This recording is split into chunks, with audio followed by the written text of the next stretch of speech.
Hello Channel NITT viewers, I am DS, your psychologist, and welcome to another episode on Channel NITT. In this episode, we're going to talk about introverted intuition and I. Maybe it's intuition. Every individual must belong to one of 16 MBTI types, and you are either a sensor or an intuitive. So, if you are an intuitive, your MBTI will bear the alphabet N in the second place.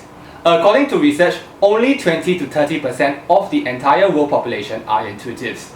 If the S-type is concerned with the bodily sensations, bodily functions, and sensory stimuli, then what makes an intuitive?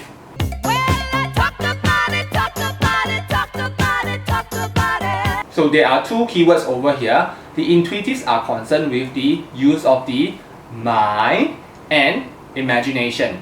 So while the S-type are people who really need to depend on evidence, things that are out there or things that are within their body, the N-types, they are more concerned with imagination. They imagine what is there instead of see what is there or hear what is there. Imagine all the people. So in this episode, we are going to specifically talk about introverted intuition, which is a very rare function. So only 8% of the population use introverted intuition or NI. But what exactly is this mysterious NI all about? So I'm going to explain them in this episode. So I mentioned that intuition is concerned with the use of the mind, but there are two minds. We have the conscious mind and the unconscious mind. The introverted intuition is more concerned with the use of the unconscious mind. So what is the unconscious mind? Whatever that we are thinking now, whatever that we are processing now is in our conscious mind. That in our unconscious mind is something that we may not know of, but is always working in the background for us. So for example, let's say we go to a shopping mall and then we see a familiar face. So we were looking at this person and say, who is this person? Looks familiar. Have I seen him in this place before? That place before? Then you just walk on and you totally forget about it. So at first you were pondering on it for a moment, then you went on with your shopping and didn't think too much about this anymore. In fact, you were not even thinking about it. Then 1 hour later, suddenly you say, oh, that guy is Derek. It just suddenly came back to you, even when you were not consciously thinking about it. So, what happened? It is because your unconscious mind is still processing all this information in the background. So your unconscious mind is putting this person that you saw through a filter system, matching all the possibilities in the background without your conscious awareness. And NI is about this unconscious mind. So according to MBTI, there are only 4 types who use NI. So they are NI users. They are the INTJ, ENTJ, INFJ and ENFJ. And because NI works in the unconscious mind, what actually happens is NI users are very good incubators. So since I mentioned incubator, I am going to describe to you what incubation actually is. So sometimes you are stuck, you may be trapped in a bottleneck when you are doing some work, especially creative work. So let's say I am trying to do video production, but I've come to the point where I have no more inspiration. So what do? I say, okay, instead of just forcing myself to come up with an idea, let me just go for a walk. Let me just listen to some music. And then voila, after 1 hour, suddenly you have a new idea. It's amazing. What actually happens is called incubation. In your unconscious mind, it is still working on trying to derive or come up with a new idea, even though you are not consciously thinking about a new idea. So incubation does happen to a lesser degree to every one of us, but it happens more often for NI users. Inspiration is not the only use of NI. NI has got a lot of different uses. So I am going to tell you more about the different functions of NI. The second function of NI is that it is an internal GPS, internal compass.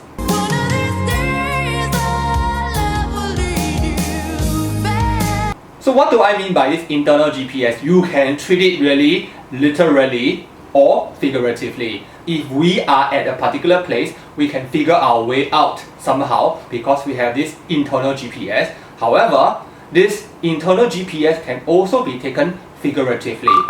It helps us to maintain order in chaos. So are we in a messy relationship? Are we in a bizarre relationship? Or are we in a crazy situation? The external environment can be chaotic. However, if we use our NI, we will get our own bearing. We will figure out what is really happening. Whenever I get this way, I just don't know what to say. So with NI users are better able to know what actually is happening and why is it happening. So in line with the point that our unconscious mind helps us to get our bearing in a confusing situation, the unconscious mind also helps NI users to find parallel between unrelated things and events. And because of this ability to see parallels between unrelated events and things, NI users have this tendency to use analogies. Also, NI users may be quite good at humanities. They are good at finding similarities, differences and common themes. So the NI user may be able to see the common characteristics of two different people from two different novels or two different films. Sometimes they are also going to be very quick at seeing the parallel between a particular character and themselves. Earlier in this video, I mentioned the example of you being at a shopping mall and you saw this familiar looking guy and your subconscious mind or your unconscious mind began processing this face and matching it to the thousands of possibilities, and finally it gave you this information that this person is a person that you know and his name is Derek. Hello everyone, I'm Desmond Tan and I'm playing Derek and Derek. However, the unconscious mind actually works faster than that. So the NI users also use NI for filtering. So NI is a filtering system that allows us to make the quickest and best possible solution by picking what is supposed to be the most efficient. So take for example, an NI user is likely going to be late for an appointment. So there are a few options. He can take a cab, he can still take public transport, he can think of other possibilities like rescheduling. So what actually goes on in the NI user's mind is that he quickly balances the different modes of transport and the importance of this appointment. What would have happened if he asked for a 15-minute grace or a 20-minute grace or even rescheduling it totally? All these different things are actually processed in the unconscious mind very quickly, and within a minute he might be able to tell, okay, if I do this I might still be in time, or all I need to do is just to tell the person I might be 15 minutes late, or this is too important, I have to go immediately. That decision is actually done by the brain's filtering system, and that is what unconscious mind doing the filtering. It goes down this dendrite of myriad of possibilities and it chooses the best solution. And this is one very powerful use of NI. So to reiterate, NI is this ability to choose from a lot of different possibilities the best solution and to act on it. Sometimes it acts so fast it just appears as a gut feeling. Another use of NI is that it serves as a wild card. Wild card. So what do I mean by this? As an ENTJ, my inferior function is FI. So I am weak in FI and I am also weak in FE. However, with introverted intuition NI, I can imagine. So using NI imagination, I can imagine myself in the same situation and I can try to feel what another person may be feeling, I can also get to feel by imagining. So in this regard, NI can help its user to cover certain cognitive functions that they are not good in. Another very important use of NI is to tap into the unconscious or the collective consciousness. To make this even simpler, the NI is the ability to tap into the fifth dimension. Many NI users may not have the experience of using NI for this function because they have not much experience using NI yet. However, a mature NI user will be able to use NI to tap into the fifth dimension, and it helps them to predict future events. How is this even possible?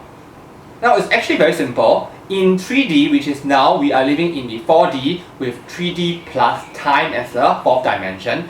In the fifth dimension, time is not moving forward, but it's moving in all directions. It's moving forward and also moving backwards. So this might be very hard for us to imagine, but if time can move backwards, this means that we can predict future events ahead of time. And this is also why it is possible for NI users to be able to tell scores even before the match has ended. They can predict lottery numbers.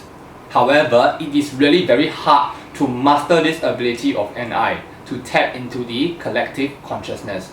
Anyway, the collective consciousness is this consciousness that is shared by everybody. So this means that as an NI user, I can also tap into your consciousness and your unconsciousness, because this unconsciousness is actually collective amongst all human beings. As a result, NI users will be able to detect the intent of a person. I will know what you actually want when you are looking for me. Is it because of a bad intention, or is it pure innocent friendship? So if a friend who has not contacted me for 10 years suddenly just look for me, I will be able to use my NI to find out what the intention of this person is. Is it to sell me insurance or just to catch up? How do I know? Because I use my NI, which is able to tap into the collective consciousness to tap into this friend's consciousness and unconsciousness. And his intent is both in the consciousness and the unconsciousness. Do you get what I'm talking about? It might seem a bit fuzzy, but this is what is happening. So to end this discussion on NI, let's come to a very important piece of NI, and that is law of attraction. And what is the law of attraction in very simple terms? It is the ability to use your imagination internally, which is actually NI, to bring about change to yourself and your life in the 3D world. So basically, in the law of attraction, you are imagining what you really want to achieve. So in one of my very early episodes, episode 5, I shared with my viewers that I did some research and found that celebrities who actually believe in the law of attraction tend to be NI users. So I did a research on 11 different celebrities who were known to believe in the law of attraction, and 10 of them happen to be NI users. 10 out of 11 is an amazing number. So if you are a young NI user, maybe in your 20s, you already have this advantage. I hope that by the time you reach your 30s and beyond, you are able to use your NI and master it to a level where it becomes magical. I hope that this episode has helped you to understand what NI is. In one of my future episodes, I am going to distinguish between NI and NE and how you as a viewer can tell if the person is an NI user or an NE user. Presume you already know that this person is an intuitive. So if you have not subscribed, do consider subscribing so that we can continue to bring videos that can add value to you. Before I end off, I am going to share one more information about NI. In order for you to use NI, introverted intuition, you have to suppress SE, because the NI and SE is a cognitive pair. So what this means is that if you want to use the power of your imagination, you have to cut off external stimuli. It's very simple. It just means that if you want to meditate, you have to close your eyes and shut off everything in the outside, right? Any background music, background noise, and focus on your inside. That's how you use NI. So our unconscious mind is actually processing loads and loads of information all the time. It is always giving us feedback. Sometimes it comes to us as a gut feeling, and we must learn to trust it. What happens if you don't trust your NI when you are an NI user? We will come to that in one of our next episodes. Okay, I am going to sign off now. I hope you enjoyed this episode because I did. And I'll see you again in my next episode. Goodbye!